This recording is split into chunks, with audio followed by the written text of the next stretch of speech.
बिस्मिल्लाहिर्रहमानिर्रहीम। अस्सलाम वालेकुम जी। तो व्यूअर्स, कैसे हैं आप? आई होप कि आप ठीक होंगे और खुशबाश होंगे। अल्लाह ताला के फ़ज़ल करम और सब्र व शुक्र के साथ अपने आज के व्लॉग का आगाज़ करते हैं।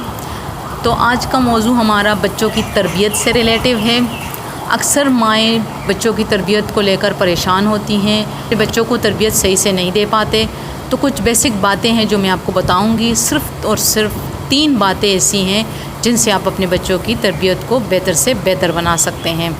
तो चलिए जानते हैं कि वो 3 बातें कौन सी हैं। सिर्फ़ और सिर्फ 3 बातें सैकड़ों किताबों का निचोड़ है, यानी सैकड़ों किताबों का निचोड़ सिर्फ़ और सिर्फ 3 बातें जिनसे आप अपने बच्चों की अच्छी तरबियत कर सकते हैं। तो वैसे तो खैर बहुत सी बातें हैं, लेकिन 3 बातें जो हैं जिनसे आप अपने बच्चों को इम्प्रूव कर सकते हैं। तो चलिए जानते हैं वो 3 बातें कौन सी हैं। पहले नंबर पर आ जाता है कि नमाज की पाबंदी। जी, तो नमाज की पाबंदी ही पहली बात है जिससे आप अपने बच्चों की बेहतर तरबियत कर सकते हैं। यानी आप अपने बच्चों को 5 वक्त का नमाजी बनाएं, उनको बार बार कहें कि नमाज़ पढ़ो, और ख़ुद भी अपने आप को, यानी जो बात आप अपने बच्चों से कहें कि आप नमाज़ पढ़ो, तो आप सबसे पहले उनके सामने ख़ुद नमाज़ पढ़ें। यानी जैसे ही नमाज का टाइम हो अपने टाइम से नमाज़ पढ़ें, और बच्चों को भी कहें। जब आप ख़ुद नमाज़ पढ़ेंगे तो बच्चे को भी कहने की ज़रूरत भी नहीं पड़ेगी। जब आपको देखेंगे तो आपके देखते ही देखते वो ख़ुद जो है वो नमाज़ पढ़ना शुरू करेंगे। तो इस तरह से जब आपका माहौल बन जाएगा, जब आप नमाज़ पढ़ेंगे तो आपके बच्चे भी नमाज के पाबंद हो जाएंगे। नमाज की पाबंदी से आपके बच्चे बहुत कुछ सीख रहे होते हैं, यानी इससे तहारत का जज्बा भी पैदा होता है। बच्चे अपनी सफाई सुथराई का भी बहुत अच्छे से ख्याल रख रहे होते हैं।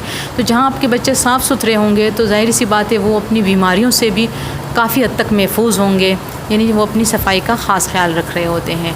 नंबर 2 पे आ जाता है झूठ मत बोलना। यानी अपने बच्चों को झूठ से सख्ती से मना करें, यानी उनको बताएं कि झूठ बोलने के कितने नुकसानात हैं। यानी अगर आपका बच्चा किसी बात की वजह से या किसी डर की वजह से झूठ बोलेगा तो उसको ये बात समझाएं कि अगर आपने झूठ बोला तो इस एक झूठ के लिए आपको और कहीं झूठ बोलने होंगे।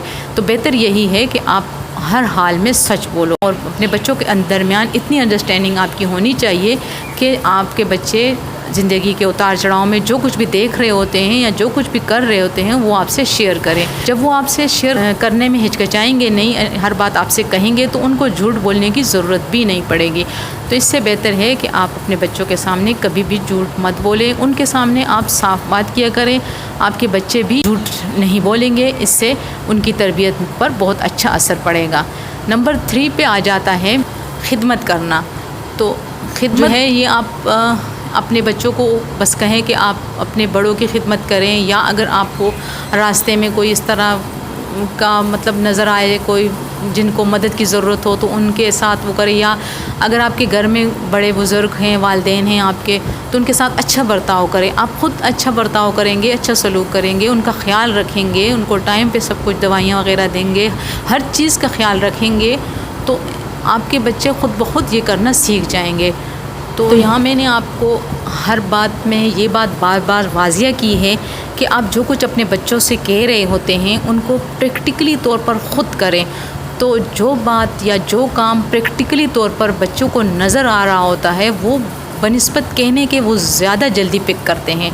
तो इसीलिए मैं इस बात को बार बार आपसे कह रही हूँ कि अगर आप अपने बच्चों की बेहतर तरबियत करना चाहते हैं तो इसके लिए ज़रूरी है कि प्रैक्टिकली ये सब कुछ खुद करना होगा।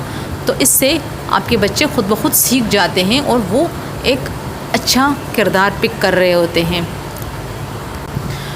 तो जी, ये थी हमारी मुख्तसर सी गुफ्तगू बच्चों की तरबियत से रिलेटिव। अगर आप और कोई सवाल पूछना चाहते हैं तो कमेंट्स में लाजमी बताएं, और नेक्स्ट वीडियो में फिर मुलाकात होगी। दुआओं में याद रखिएगा। तब तक के लिए अल्लाह हाफ़िज़।